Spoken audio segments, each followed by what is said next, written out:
The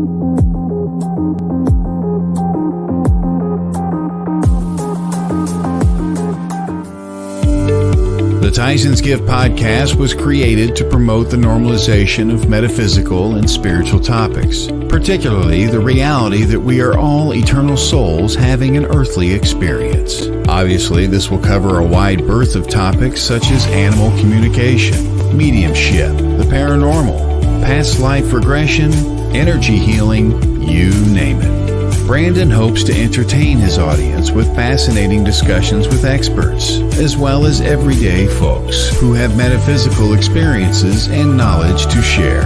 The intention is to help make esoteric topics fun, relatable, and credible for audiences of all backgrounds. And here is your host of the Tysons Gift podcast, Brandon Wainwright.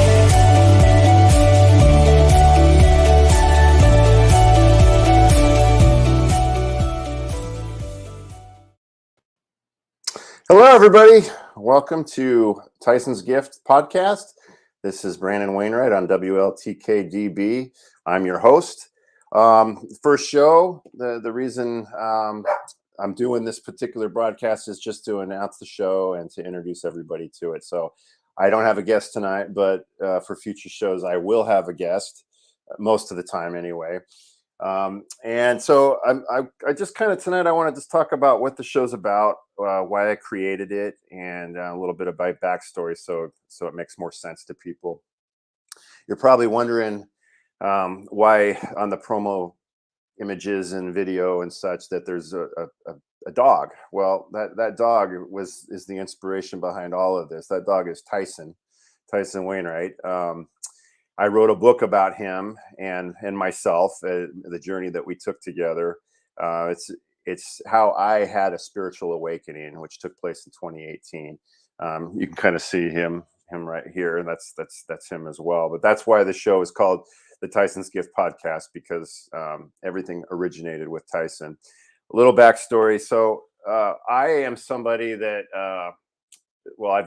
I've done a number of podcasts trying to promote the book, but I've never had my own show. So hopefully I'm not going to be a total train wreck here. But if I am, I apologize in advance. I was raised in a family that was agnostic, certainly not spiritually unaware, but I wasn't raised in any kind of religion. I had no formal upbringing in anything like that. I had no specific beliefs in terms of life after death or whether Jesus was real or whether Allah was real or anything like that. And I tried on a number of religions over the years, just in my own exploration.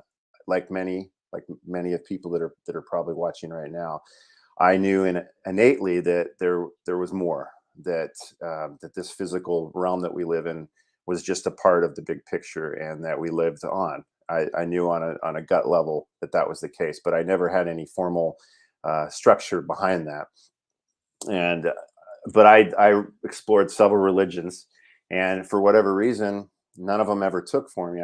I believed in the spirituality of them. I wanted to believe in them because I wanted to attach myself to a belief system that included the afterlife and God and all the things that go along with that, if you will, but none of it ever completely took. I couldn't, and I wasn't going to take some and not all.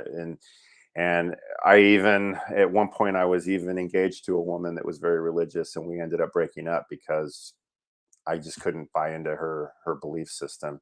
It was devastating, but that's how much I needed to believe in what I was doing.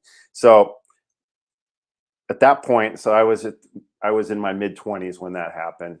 From that point on, I made peace. It was a very difficult situation, but I did make my peace with God. I came to the conclusion that there was more.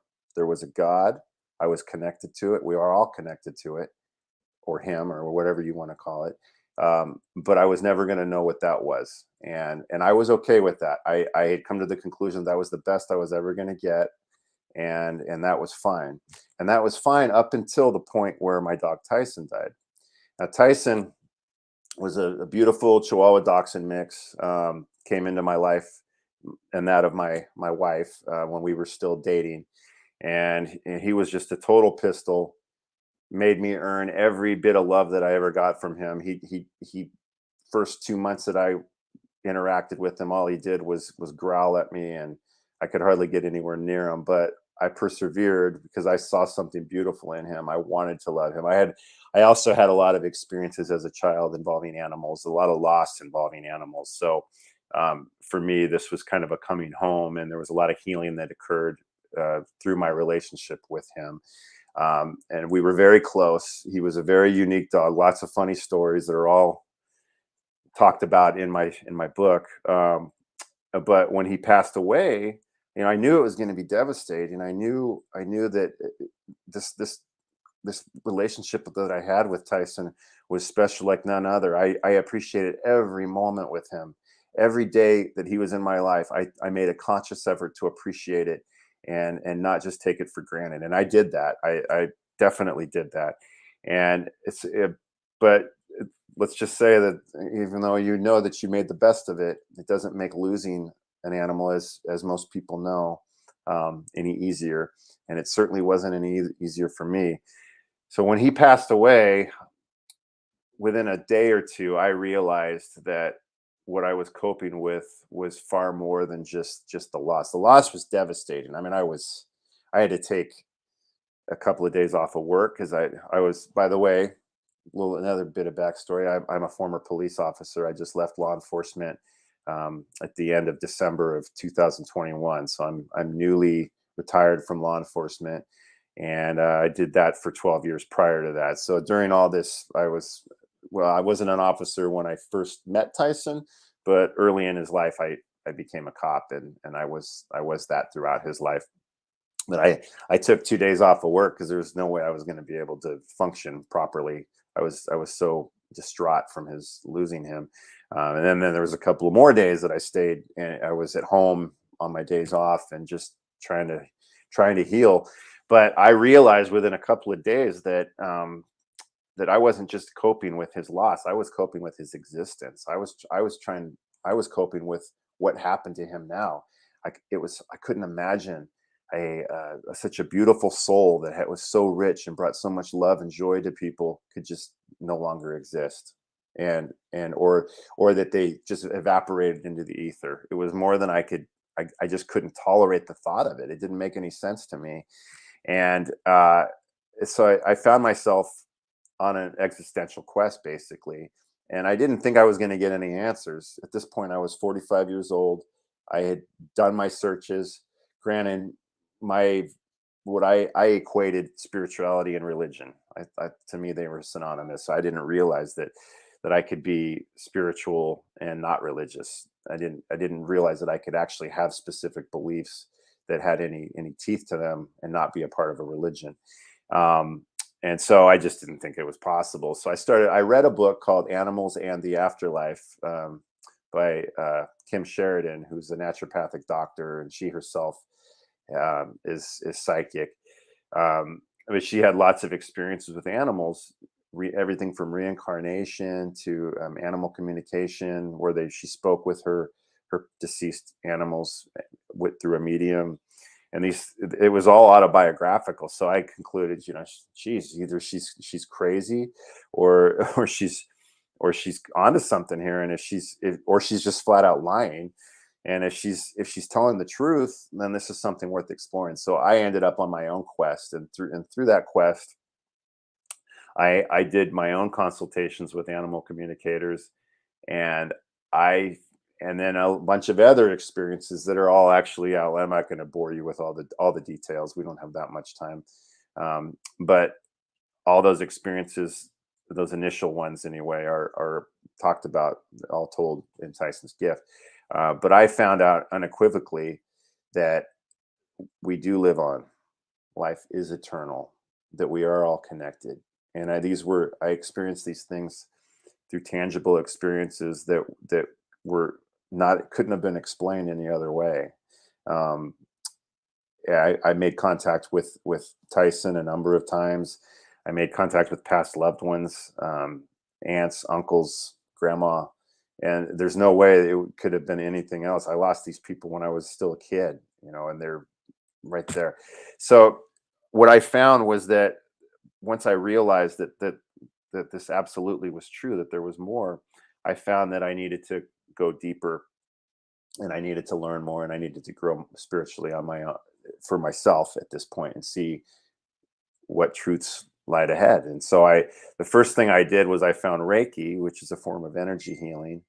And I grew in that. And then from there, meditation, and I've been doing spiritual studies at Delphi University in Northern Georgia. And I've grown into different, at this point now, I am actually a practicing energy healer, spiritual energy healer. And so, but what I found was what I the biggest, the most beautiful thing that I got out of all this wasn't the, I mean, the energy healing and the connection to spirit that I've grown into and gained, and has been beautiful and amazing. And it's been, and I'm loving every second of it. Well, I shouldn't say every second of it. It can be a struggle sometimes, but I'm loving the whole process, and I'm growing so much. But the thing that matters the most is that for me has been learning on it without any doubt that there is life after death, that we are eternal souls having a human earthly experience, and that we're all connected, and that we're all here to learn lessons, and that there is a light and a darkness. And my goal, the reason I'm doing this show, that's kind of a roundabout way of getting to this is the theme of the show. The reason I'm doing the show is to help other people to see that, and to see that this really, it's not an abstract concept. This is for real. This isn't a matter of some elder in a church telling you, oh yeah, you definitely live on, and this is what's going to happen, and blah blah blah. It's not that. I wouldn't even go as far as to say I know specifically everything. I have things that I've been taught. I have concepts that I believe that are most likely true, but I wouldn't even say I'm attached to anything specific. All I know for sure is that we definitely do live on, and that we are all connected. And I want other people to have the peace that I have been able to enjoy through that knowledge. And so that's why I'm doing the show. And so I'm certainly not going to come on here and talk about my experiences every week. The idea is to have people from all different spiritual paradigms, whether it be metaphysics, energy healing, animal communicators, paranormal investigators, you name it, ghost hunters, people, everyday folks that just have a lot of experiences that they want to talk about. It's all open game on this show. That's what it's all about. It's all about showing people that it is for real. And honestly, not that many. You're not going to get that many people to tell a bunch of baloney. The idea is the more of these stories that come forward, the more normalized it gets, the more credibility it gets, and that's what I'm here to promote. I am not looking to be some big broadcast guru or somebody special like that. I look at this as I've been given a beautiful gift of knowledge of this stuff, and being able to experience these things, and I want to be able to share it, and I want to be a voice for it. And so that's why I'm doing the show. I just want to promote it and help other people to see it.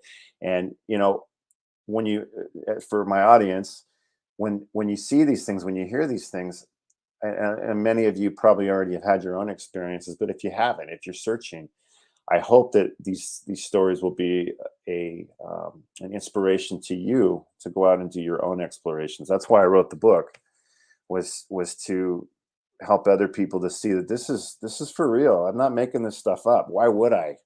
I was a police officer. I was just an average Joe. I have nothing to gain from this, but I'm still talking about it because I want other people to see it and experience it. And so hopefully that's what it will do. And open game, anything that people want to talk about, I'm up for it. So that kind of gives the idea behind it. So there's one little girl here that's gonna make a cameo on each show. This is my sweet little dog Pepper, and Pepper is a very cute little Chihuahua mix, Chihuahua Jack Russell. We we believe. We never actually had her DNA tested. But Pepper is very important. Pepper is a remarkable being, and she definitely has a close tie to all of this. And you can find a little bit more about that if you read Tyson's Gift. And eventually there will be a sequel to Tyson's Gift, which I haven't written yet, but I'm really trying to get started on it. I want to make sure I go in the right direction and actually have something that's worth talking about. I don't want to just write something for the sake of writing something. So, what do you think? Yeah. She is a special soul, that one. Okay. So we're only 15 minutes into this thing. My goodness. All right. This is definitely a difficult process of spending time just talking about anything that comes to your mind when you don't have a guest. I've been on many shows. I've done 3-hour shows and they go by like that, but I've always got a host that I'm working with. So hold on a second. Let me take a sip of this. All right. I am going to take a quick break, and I'll be right back in just a minute.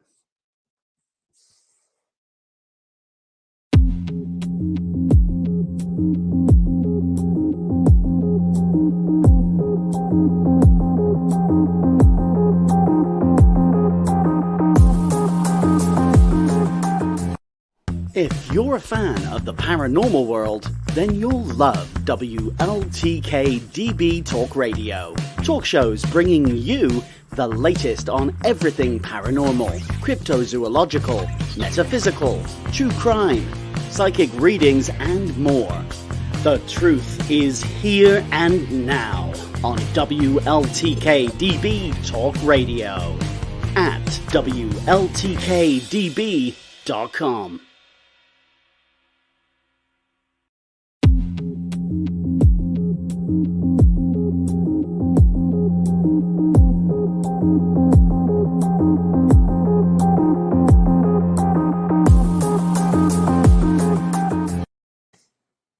All right, welcome back to Tyson's Gift podcast on WLTK-DB.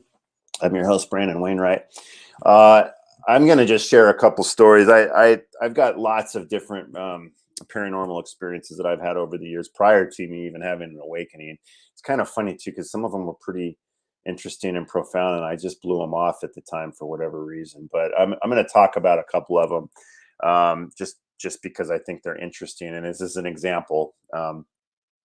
And then I'll talk some about some of the energy healing that I do as well. So just to give some variety. So when I was a kid, okay, the first major paranormal experience that I had where I could say, yes, this definitely was something that was unusual. I was a senior in high school. I was sitting at the dinner table eating dinner. Where I sat, it faced the hallway that went down where all the bedrooms were. And out of the corner of my eye, I saw like what I thought at first was a cat moving from my parents' room into my brother's room. And I was like, what the heck was that? So it was dark. It moved very gracefully and slowly. And it honestly, I really believed that it was a cat. And so I asked my parents, do we have a cat that we're sitting right now in our house that I'm not aware of? And my stepmom says, no. And she kind of looks at me like I've got potatoes growing out of my ears. So I jokingly said, oh, there must be a ghost in the house. To which she says, yeah, there is. And a little backstory there is my stepmom Carla is she's a metaphysician herself, although she hasn't practiced in a number of years, but she is formally trained and she's actually quite psychic herself. And what she told me was, she said that yes, there is a spirit that's in the house, and she's actually seen this thing and full body, not just what I actually saw most likely was probably the pants, or the right leg or left leg, I guess, of this because it was a humanoid spirit, and it was probably the back of their leg that I was seeing. Carla, my stepmom, which she saw this thing in full form, clothing color, the whole thing. Now, this spirit was not malevolent. It wasn't hostile in any way, but it was a presence, and it was something that was kind of a trip. And it's so funny that even looking back on it, even with that experience, I never thought of it as a definitive case of an eternal spirit, that there is life after death. I didn't know what to make of it. I didn't know what to define it as. It was this thing, something from another time, another dimension. I just kind of put it out of my mind and didn't worry about it. So, but pretty profound, I'd say, at that age.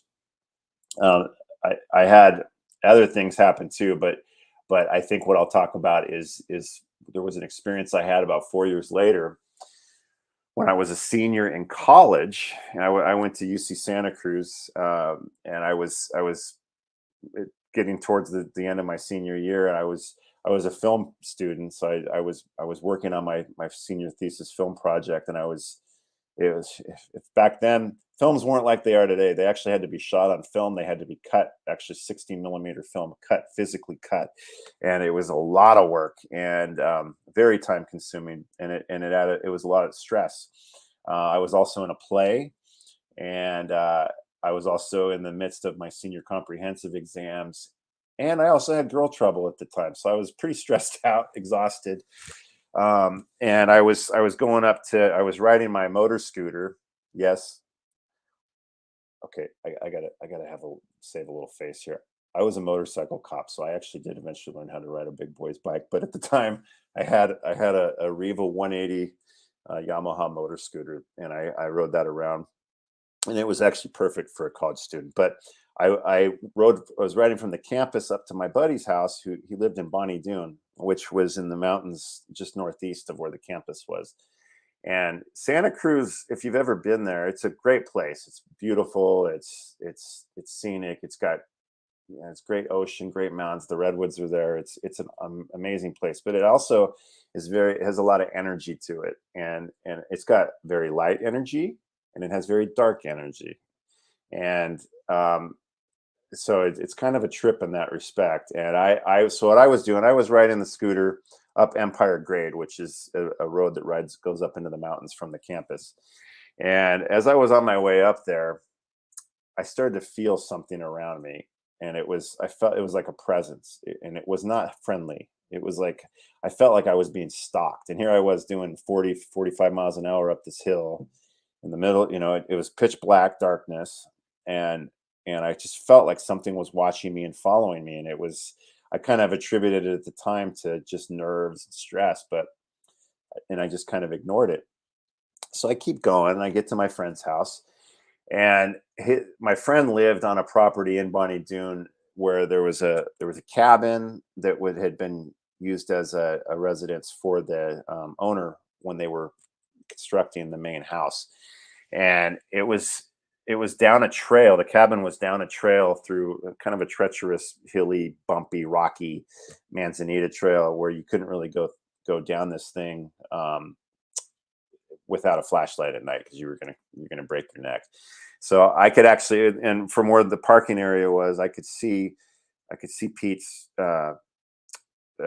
his cabin about 30 yards in. I could see the lights from it. So it really wasn't that far, but I couldn't get there without a light. And this is before cell phones were something that everyday people had. And so I called out to him that I was there, and Pete was never one to have a problem making you wait. So he says to me, I'm on the phone with my dad. I'll be out there in a minute. So I'm okay. So I'm sitting here in the pitch black darkness waiting for him. And I really start to feel that sensation of being watched. And the sensation starts to become palpable and thick and hostile. And as I'm sitting there, and I'm thinking, you're out of your mind. You're just stressing yourself out. But it just gets worse and worse and worse. And I mean, it felt very hostile. I actually started to feel like I was in danger. And so I called out to him, "Hey, Pete, I need you to come out and get me." And he yells, "Oh, yeah, I'll be out there in a minute." And so I waited for a couple more minutes, and that was it. I literally believed that I was in imminent danger.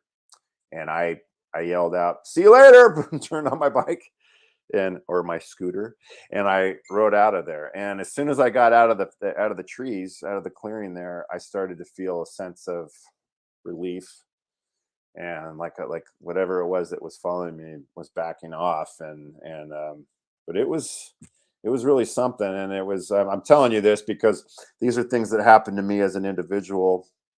There was another thing that happened also when I was in the dorms in Santa Cruz that was really interesting. This is something that I kind of pushed aside and didn't think about much after that, but it happened twice, and I'll never know exactly what the source was, but I was in bed sleeping in the dorms. This was the previous year, my junior year, and all of a sudden I was awakened out of a dead sleep to my leg being on fire. I mean, we're talking like somebody was holding a flame to it.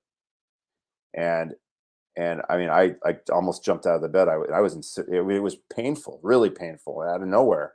I don't know what caused it. I'll never know for sure if it was paranormal, but it happened twice, I believe, in that same room.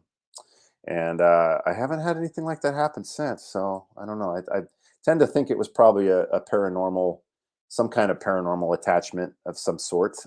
But I just thought I'd share that because it's fascinating. If anybody has any ideas what might have caused that or been the source of those things, I'm open. I have an open mind and I'm open ears.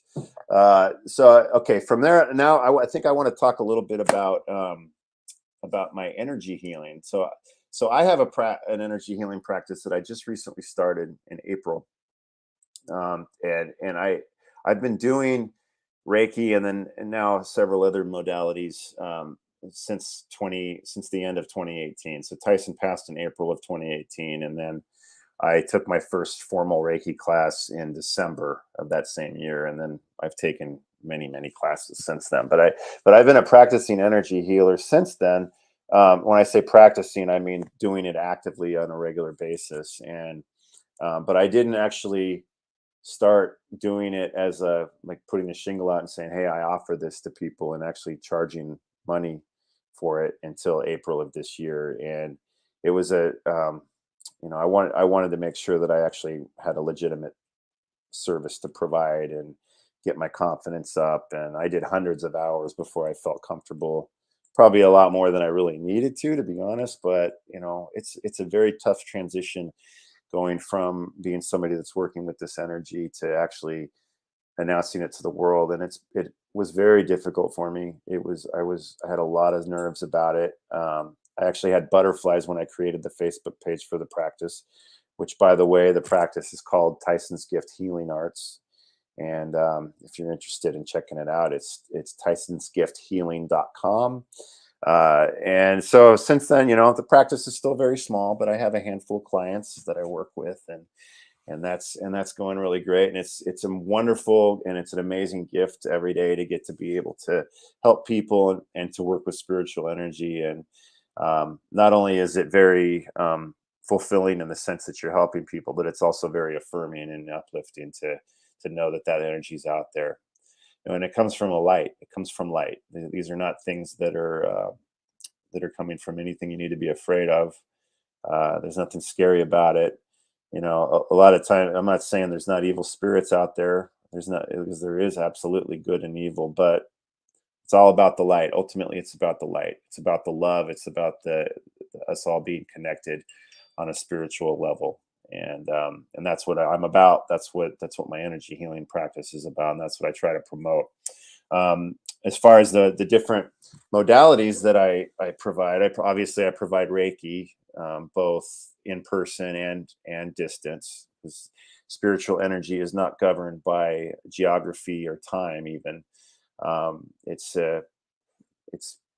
time is a construct to make sense of things. And so is geography. Actually, our thoughts travel faster than the speed of light. So the energy healing is very possible to be sent through distance and through time. And actually, I've had most of my success has happened through distance practicing. So I offer that. I also offer trance healing, which is where I work with specific spirit doctors that are in the astral plane that I channel. that come in and assist me in healing. Actually, they're doing the healing. I'm just the channel. And that's the case with all spirit energy healers, where the energy healers aren't the ones actually doing the healing. They're providing a channel for spirit to come in and do the healing. So, which is an incredible gift. It's very humbling to be even, given the ability to do that. And I'm very grateful for it. So I do that. I also do color and sound healing, which is through the use of tuning forks, because your chakras, your energy centers, are actually, they vibrate at a specific frequency that can be mimicked by tuning forks. And so through tuning forks and through sound toning, making specific notes with your voice that are the same as the note of the tuning fork and the same frequency as that of your chakra, you can actually put your chakras in balance and get them calibrated, if you will. That's an amazing modality that everybody I've done it on, they all love it. It's a pretty awesome thing. So there's that. I also do Brazilian light energization, which is where with the help of spirit, I pull a person's Kundalini energy up through their chakras to give them a spiritual boost, if you will, a shot in the arm. It's more than that. I mean, it's actually interfacing with spirit. It's very uplifting, but that's kind of the basic description of it. And I just recently learned a modality that I'm not offering professionally yet, because I want to work with it more before I actually put it out there. But I just recently learned my wife just started playing some music. She's watching me for support. It's okay. All right. Anyway, this modality is called reflective etheric healing, which is where the practitioner with the client actually manifests a body part from the etheric body. Your etheric body is a projection, or your physical body is actually a projection of your etheric body. And so it's an exact clone of it. So a lot of times people that you've heard of phantom limb syndrome, like where people lose a leg or an arm and they can still feel it. That's why that is, because there's still an exact duplicate of that in the etheric body. So through the client and the practitioner work together to manifest the body part, and then together, well, the practitioner actually moves the body part through the etheric body and all the way into the physical body. But it's very much a partnership that the client and the practitioner work together to achieve this. I've actually seen it done, and it works. I witnessed a hip replacement done this way, and it was remarkable. The person had suffered from hip pain, hip coming out of the socket, that sort of thing, for several decades. And within the 30 minutes or so that it took, it was like new. And all I can tell you is that it happened, and it right in front of me, and it worked. And I've done it a couple of times, but I'm not ready yet just to hang a shingle out and say that I'm going to offer that. But eventually I will. And unfortunately, that's something that has to be done in person. Color and sound also has to be done in person. Light energization can be done in person or from distance. And spirit assisted healing or trance healing, that also can be done in person or from a distance. And Reiki obviously can too. I'm supposed to take a break at the bottom of the hour, so I'm going to go ahead and take a break now, and I'll see you in just a moment.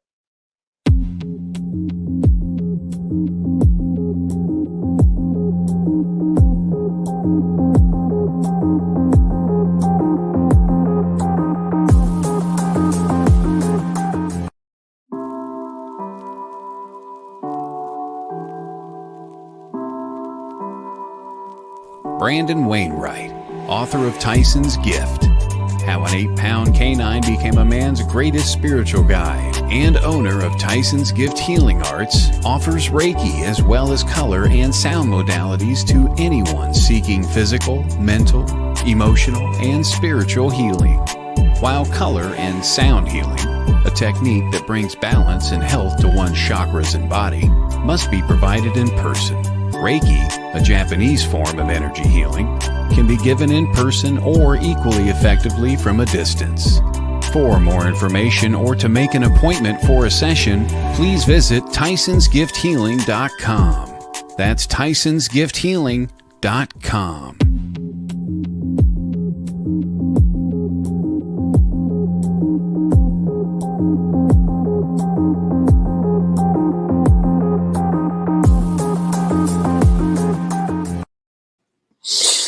Hello, welcome back. Brandon Wainwright here, Tyson's Gift Podcast. That's my dog Pepper telling us what's up. We are on WLTK-DB. By the way, I would be remiss if I didn't thank a couple people that really helped me here. Like I said, I was never an aspiring broadcaster. I never had any intention of doing this. I'm doing this as an avenue to get the word out and just promote it and to do my part. But in the process of me doing interviews for Tyson's Gift, I was lucky enough to be put in touch with Nicole Strickland, who has the awesome show that's also on WLTK-DB, The Afterlife Chronicles. And she's just an awesome person, and she's very helpful, and she's very knowledgeable, and she's very supportive. And so I also did Haunted Voices with both Nicole Strickland and Todd Bates, who's a broadcaster on WLTK-DB, although he's a professional. And he's also the owner of the station. I did that show with both of them, and I had a great time both times. They're both salt of the earth people. They're the real deal. They're doing this because it's fun, of course, but they're also doing it because they too believe that it's about love and it's about getting the word out and being connected, everyone as one.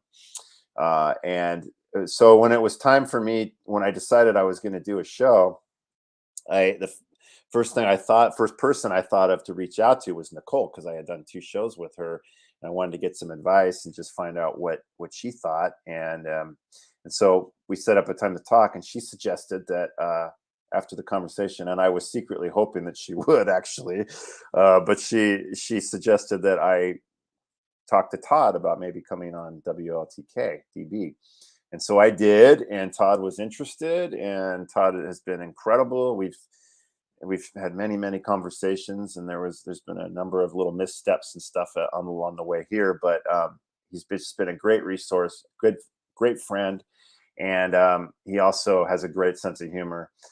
I'll warn you in advance, I do have a bit of a toilet sense of humor, and as I get more comfortable doing the show, it'll probably come out more and more. But it's not. I want people to be entertained and have fun. Don't take things too seriously, but ultimately, the show is about love and about that kind of spiritual energy. So hopefully, I don't offend anybody too much, but I do kind of have I'm a bit of a connoisseur of toilet humor, so I'll apologize in advance. On that note, it's only been 40 minutes, and I've decided I'm going to bring on a guest who is going to be a featured guest at some point in the near future. Actually, just in a couple weeks. But I'm going to bring him on anyway right now to talk a little bit about more about the energy healing. And I don't have any questions prepared. This is completely off the cuff, but I think you'll like him. His name is Todd Wilcox. Todd is also an energy healer. He has a modality. I have to say, all my modalities that I've learned through. I've been taught these modalities from other practitioners. Todd actually was gifted his modality. It was something that came to him naturally. He's been able to help a lot of people. It's very effective, and so I actually did his show. He's also the author of a book called The Slipstream Shaman, which you can get on Amazon.com. But I was honored to be on his show, and since then we've become friends, and we've actually worked together quite a bit on trying to heal other people. We kind of gang up and do our best to affect healing. Yes, Pepper. Before I bring him on, though, I just want to talk about a couple other things. I'm a little bit scatterbrained here, but Speaking of Todd, I just want to give a couple examples of what's possible.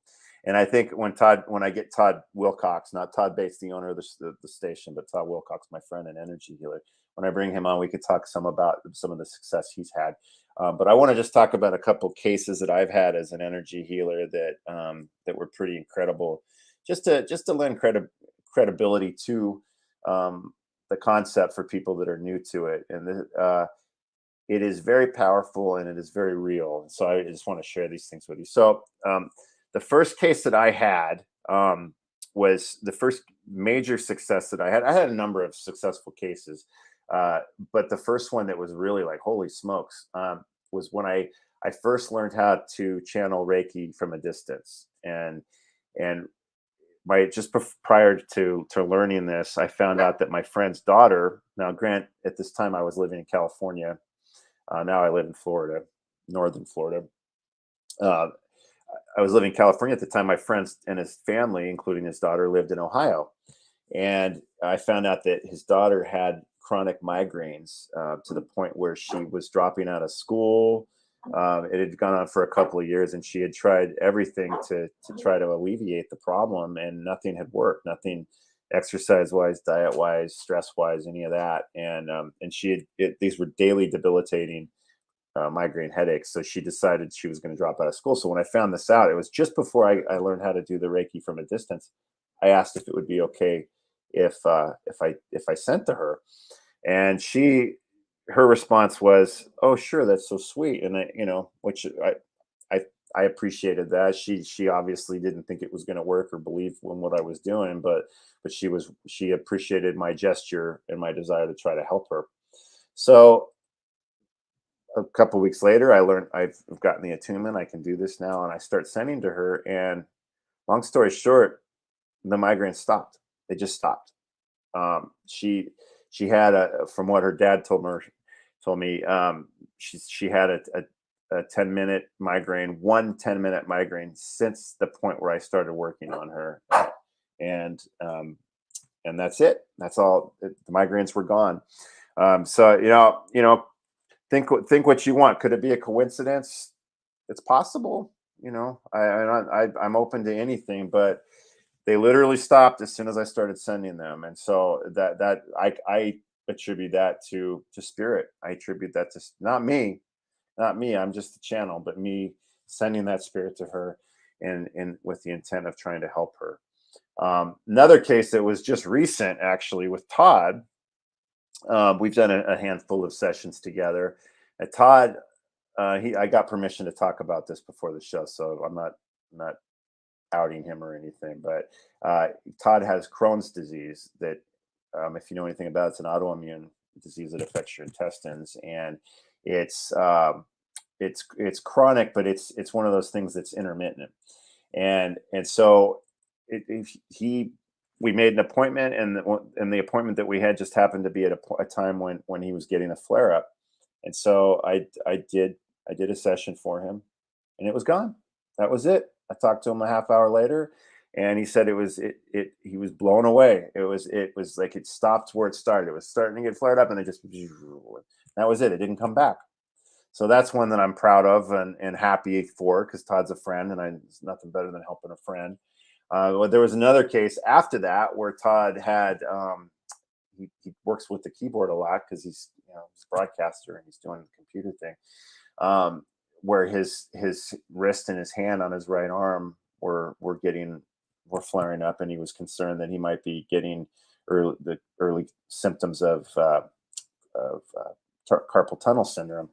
And so I went ahead and sent to him, and we had trouble scheduling it. So I told him, you know what, I'd had to cancel on him. And I said, you know what, I'm not going to charge you for this one. He wouldn't let me do it without charging him, that's Todd's an honorable guy, and I'm not surprised.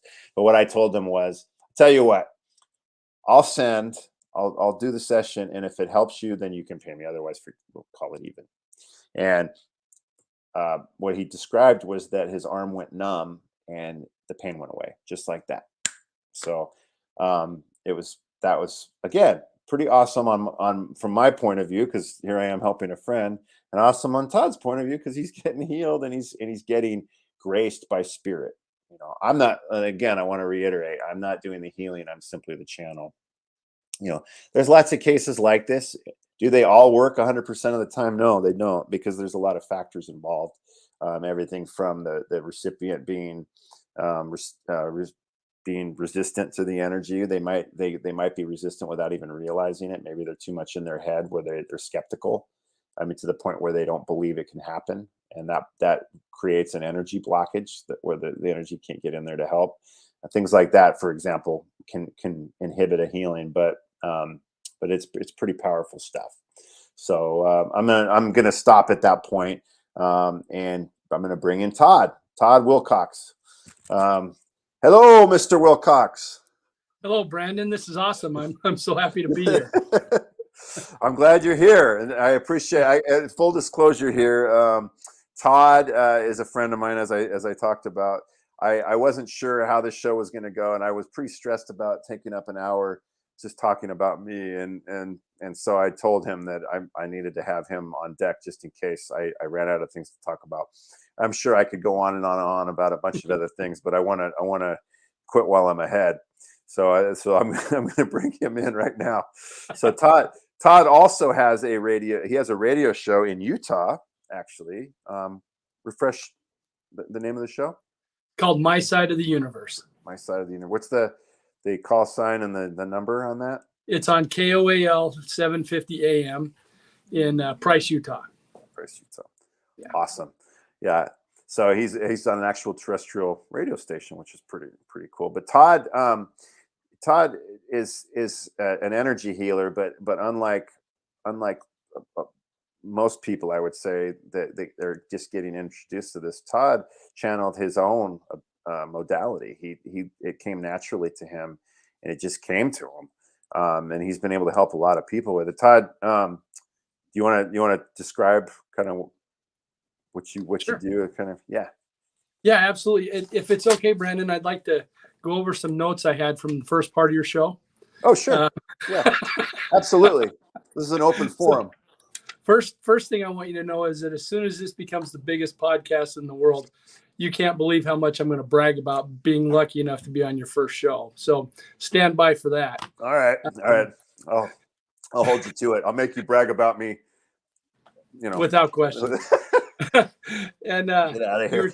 you were talking about your motor scooter, and you're kind of downplaying it a little bit, but I've got to tell you, if Sammy Hagar sings about a motor scooter, it's cool to have a motor scooter. So you're okay. Sammy sings about it. Let me tell you something. This was in the mid 90s, and I wore a helmet, and you didn't in California at the time. You didn't have to wear a helmet, and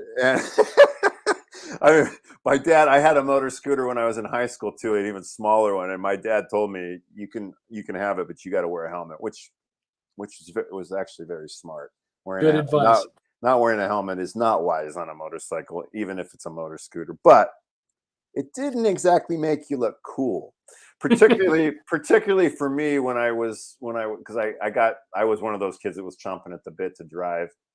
So I got I actually bought it when I was just turned 50, and I had to wait 6 months before I got my driver's permit. But at least in California, if you get a driver's permit to drive a motorcycle, you can drive solo during the day as long as you don't have a passenger. So it was my way of getting to drive 6 months early. But I didn't get my growth spurt until, well, probably really midway through my junior year. And up to that point, I was really tiny. I was 5'4" I'm 6'1" now. I was 5'4" as a freshman in high school, and skinny, and I had this big, huge helmet. That's why I'm telling you this story. I tiny little body, big, huge helmet, and I thought I was the coolest thing since, and then one day, my cousin was visiting, and from San Ramon, my cousin Melissa, and she gets on the back of it, and they take a picture of her on the scooter with me, and I realized I was not cool. Because oh man, did I look like Oh, it was awful. If all I had to do was not wear that helmet, I would have looked like a normal person. But this thing was just, and it was a full face helmet, and it was a big one at that. So anyway, yeah. No, it was, it wasn't cool at all. But Sammy Hagar is cool. Sammy Hagar's cool. Yeah, I'll say that. Okay, all right. There we go. No problem. You were talking about when you get these feelings, you shouldn't be in a place. You were on your motor scooter and you felt like you just should not be in that place, and so you got out. I think people need to pay attention to those feelings. I've been well served numerous times getting that feeling and trying to talk my friends into leaving, and they wouldn't. I end up leaving by myself, and something bad happens. Listen to that. Do you have any examples? well, I've not spent any time in jail. All right. We'll probably stop there. I get it. So trusting that gut, right? Exactly. There's a reason you're getting that feeling. Listen to it. Yeah. And there's a place that I drive through here. I'm in Oregon right now. And there's a place I call Zombieland that I drive through just for an adrenaline rush because the place is creepy. And I typically won't walk through there. I'll drive through there, but I would never walk through there. There's something wrong in that area. So pay attention to that feeling when you get them. And I wanted to thank you. You did a healing for me. You sent me energy one time to help me with sleep. And man, what an improvement in my sleep. Now, I'm not going to say that I sleep 8 hours straight, but I went from sleeping an hour and a half at a time, then being up for 2 hours, sleeping for an hour and a half, to sometimes I sleep 4 hours in a row, wake up for a half hour, sleep some more. So my sleep has improved just astronomically since you did that for me, and thank you. Thank you. Thanks for allowing me to work on you, and thanks for telling that story too. Yeah. And then you were talking, and every time we talk, sometimes we talk once or twice a week, sometimes we miss a week or two, but we talk quite often. Every single time we talk, I make notes on things. You say something that I write down that makes a difference in my life. And I can tell you that tonight, while you were talking about the tuning forks. And as you were talking about that, I pictured my Himalayan bowl that you can get the tones in. And when I get home tonight, I'll be using that and kind of not mocking, but going along the same lines as the forks we're talking about. Yeah, it's exactly the same. It's just a different source of sound energy. Yeah. So I always come away with something. It's really fun to talk to you and collaborate. And I think we're getting a lot of good things happening, and it's really exciting. Yeah, I agree. So Todd, well, tell them about the. I know you're going to come on in a couple of weeks, and we'll get into much more detail then. But just kind of talk a little bit about about your modality. Yeah. So what I do is I go to a place that I call a quantum room, and I use my personal energy to get me there. And in that quantum room, when you're in a place of energy and spirit, you're kind of like a superhero. You can do just about anything. You might even call it your place of imagination or however you want to describe it. But it's a place for me that's very powerful. And in that room, I'm able to help people. I'm able to find ailments that they have and help them with it. And when I'm doing this, a good way to describe it is you watch the old movies and they talk about the witch doctor and the medicine man and things like that. And they're talking about removing a demon from the people. And as I do this, I kind of get the idea how they would say something like that, how a shaman, medicine man, voodoo practitioner 200-300 years ago would be calling things demons. Because we remove things that I call, there's two different things, companions and parasites. We remove them from people and help the person to heal, get everything lined up energy-wise after those things are gone, and also help the things that we remove. The companions started out with a positive intention, and later became something that held the person back and even hurt them. An example would be a little boy's getting yelled at by his dad. He goes internally, he just gets quiet and puts his head down to let the screaming get over with. And then the dad stops. So that behavior, that going inward, not talking, not expressing, served him very well in that instance. Unfortunately, as he goes through life, it stops serving him, and it becomes a problem. So in grade school, it's a little bit of a problem. In junior high, it's a bigger problem. In high school, it's a very big problem. College and business, it's a huge problem, where every time there's any kind of conflict, he goes down. And so that's just an idea of how something starts with a positive intent, and then because as we grow and develop, it changes. It no longer helps us. So we remove those companions. And they actually take on a life form of their own. Correct. They take a life form of their own. It's not just a behavioral pattern. It actually is a thought form that has taken on its own life. That through energy and usage and time has become a living thing. And so we remove that from the person and then help that evolve to its correct state, help it get back to that energy that it wants to be, so it can maybe go help somebody else. The flip side of that is a parasite, and that could be anything from what you might call a demon or an alien to a very negative intention that just was able to grow. And one of the things I'm looking at very closely now is how many of these parasites have been caused by road rage. And I know I'm a huge I've got a problem with that. I've had a couple incidents of my own. So I wonder how many of these parasites I've created. Yeah. So hopefully I'm going to do my part and help them go back to a better form of energy. And so on that note, I had an incident that happened.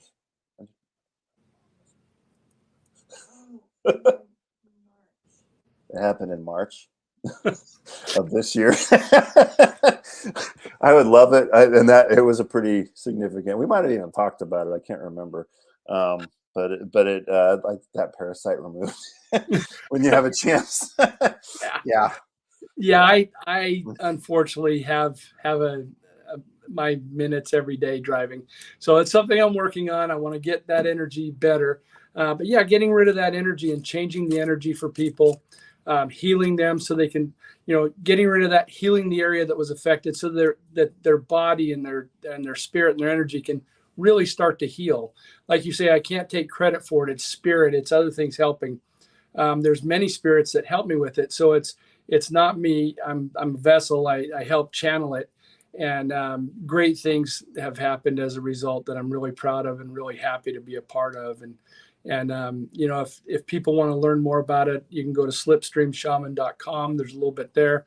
And also, I'm just getting started on Instagram. If anybody wants to be a part of that, go to Slipstream Shaman at Instagram. And all the new things that we're coming up with, we're going to start doing they're called polymedellas, where we help multiple people at the same time. That'll be announced on there and put out through the Instagram. So awesome. Anybody that wants to be a part of that, I encourage them to be there. Well, and I should point out that Todd and I on a number of occasions have worked together where we set up a time or an instance where Todd is going to be, bringing a client person into to the quantum room, and then I join in and channel as much energy as I can possibly muster to the cause of healing the person and removing the parasites and the companions, like he was talking about. So, and it's been pretty effective. And what I found remarkable, and we'll talk about this again, we're running out of time here, but there was that time when you saw the corkscrew of light. Yes. And it was something you had never seen before, but it was when we first started working together. And then I ended up, when I was at Delphi at the school I attend, I was doing an energy exercise, if you will, with some other students, and they saw the same signature of energy when I was channeling energy. So that blew my mind, that two different people that completely unconnected to each other would see the same signature of energy. Just gives it credibility, Yeah. So we're running out of time here, Todd. Yeah. So you said slipstreamshaman.com. Yes. Okay. let me just say, I've read Slipstream Shaman. It's an awesome book, and it's very brief. It's only about 100 pages. A little over 100 pages. Yeah. It's designed to read in about 2 hours. Yeah, it's a great read. It's entertaining. It's super fascinating, and it's not long-winded or anything. So if you're interested, check that out. If you want to check out my book, tysonsgift.com is the website for that. You can get it there. And you can also, from there, you can also go to my healing site, which is tysonsgifthealing.com. But Todd, thank you for bailing me out. Absolutely, man. I appreciate it. Thank you for letting me on. I enjoyed having your company. And for those of you that tuned in tonight to this maiden voyage, I really appreciate it. I hope you'll come back again next week. We're going to have a gentleman by the name of Mark Adams, who's another energy practitioner, who has another person that has his own modality that he was gifted with.